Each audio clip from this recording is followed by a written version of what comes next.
আসসালামু আলাইকুম, কেমন আছেন সবাই? প্রবাসী ঘরের ছেলে নতুন একটা ব্লগে সবাইকে অনেক অনেক স্বাগত জানাই। আজ বুধবার আর সময় বলছে ওই রাত্রি 12টার মতো বাজে। সারাদিনের যেটুকু কাজ ছিল এখনও কমপ্লিট হয়নি, তো ভাইরা আমার বসে পড়েছে সুন্দর জমজম বিরিয়ানি নিয়ে। আজকে আমাদের মেনুতে আছে সুন্দর জমজম বিরিয়ানি, আবার ঠান্ডা পানিও আছে, তাই তো? এই কেমন লাগছে রানাদা? হ্যাঁ, আর ম্যানেজার দা কি খালি গায়ে আছে বলে কিছু বলছে নাকি? না কি কি কেউ কিছু বলো? হ্যাঁ, খুব ভালো হয়েছে, তাই তো? হ্যাঁ, আর কি গো তুমি কিছু বলো? ঠিক আছে, তোমার মতোই সুন্দর খাবারটা, তুমি যতটা সুন্দর। হ্যাঁ, আমার মতুরকা একা একা এখানে বসে বসে খাচ্ছে। মতুরকা কিছু তো বলো তুমি, কেমন লাগছে? হ্যাঁ, বহুত আচ্ছা না? হ্যাঁ, একদম মস্ত বলো, একদম বম্বে টোপরি স্টাইলে বলবে তো, একদম মস্ত। মতুরকা ডিমটা দে না, খাবো? হ্যাঁ। আর কালু কোথায়? কালুর ভাত কই? কালু, তোর তো ঘি একদম চলবে নি, তোর বাজার থেকে নিয়ে আসা হয়েছে ভাত, ফুলকপির তরকারি আর ডাল। এতে ডাল আছে, তো এই ডাল তো চলুন একবার আমি ওপরে আপনাদের সাথে একবার নিয়ে যাই, ওপরে একবার আপনাদের সবাইকে দেখায়। ওই তুই পেছন আসিস, মারবে তোকে। সবাই ভাত খাচ্ছে। এই 3টে ডেকচিতে মাঙানো হয়েছিল, 2টোই মাঙা হয়েছে জমজম বিরিয়ানি, আর এটাই মাঙানো হয়েছে তোমার কাচুম্বার। দেখি এখানে সবাই খাচ্ছে বসেছে, হায় এই মেলা ভিড় গো দাদাবাবু তোমাদের দোকানে।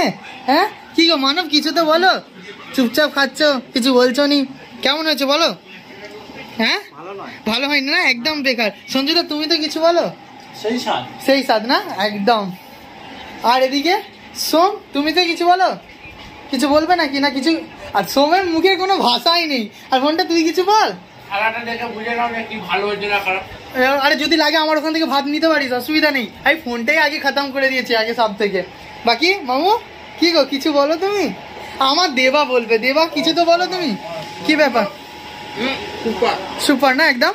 আজকে আমাদের মাঙিয়েছিল ঠিক এই ব্যক্তিটার জন্য আমাদের আজকের এত আহ্বান, কারণ এ যদি না এতটা সাপোর্ট করতো যে আজকে মাঙাতেই হবে, নাহলে হবে না। আজকে বাড়ির খাবার একদম খাবো নি, আজকে মুম্বাই জমজম বিরিয়ানি খাবো। এটা কোপ্তা আছে চিকেনের। হ্যাঁ, এটা দারুণ হয়েছে, এটা একবার খেয়ে দেখ কিরকম লাগে, খেয়ে দেখা। সুপার না? চলো, তোমাদের পাতে সব ঠিকঠাক পড়েছে তো? হ্যাঁ বাচ্চু, সব ঠিক আছে তো? আরে খালাই তো ভাই, তুমি কিছু বলো। আরে সবাই খাওয়া হয়ে গেল, তোমার বাচ্চু যদি তুমি ভাত লাগে আমার ওখান থেকে নিতে পারো।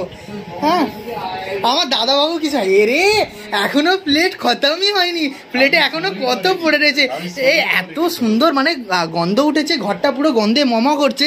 মানে দাদাবাবু কাজ টাজ ফেলে রেখে লেগে পড়েছে ভাত খেতে। সুন্দর, ভালো হয়েছে। সবসময় তো আমরা ঘরে মুরগির মাংস ভাত খাই, তো আজকে ভাবলাম যে চলুন একটু আলাদা কিছু ট্রাই করা যাক নাকি। ও আচ্ছা, একসাথে খাচ্ছ নাকি আজকে? এখনো খাইনি তোমার সাথে না? আচ্ছা, দাদা আমার শুধু প্রবাসে কাটাচ্ছে, বহুদিন হয়ে গেল, তো বাড়িতে ওনার প্রিয় মানুষটা রয়েছে, তাই জন্য ভাবছি যে প্রিয় মানুষটার সাথে খেতে বসেই একটু গল্প করে নিই, আবার তো কাজে বসতে হবে, তো একসাথে ভাত খাচ্ছে আজকে। ওই জন্য বেশিও দিয়েছি তোমাদের, দেখো পাতে অনেক বেশি দিয়েছি, তুমি দুজন খাবে বলে। তাহলে কি রে রোগা ভাই, তুই কিছু বল। সুন্দর হয়েছে? হ্যাঁ হ্যাঁ, তুই তো খা, কি করছিস তুই? এ মামু, যদি লাগে আমার ডিশে এখনো রয়েছে, তুমি নিতে পারো মাংস না। হ্যাঁ,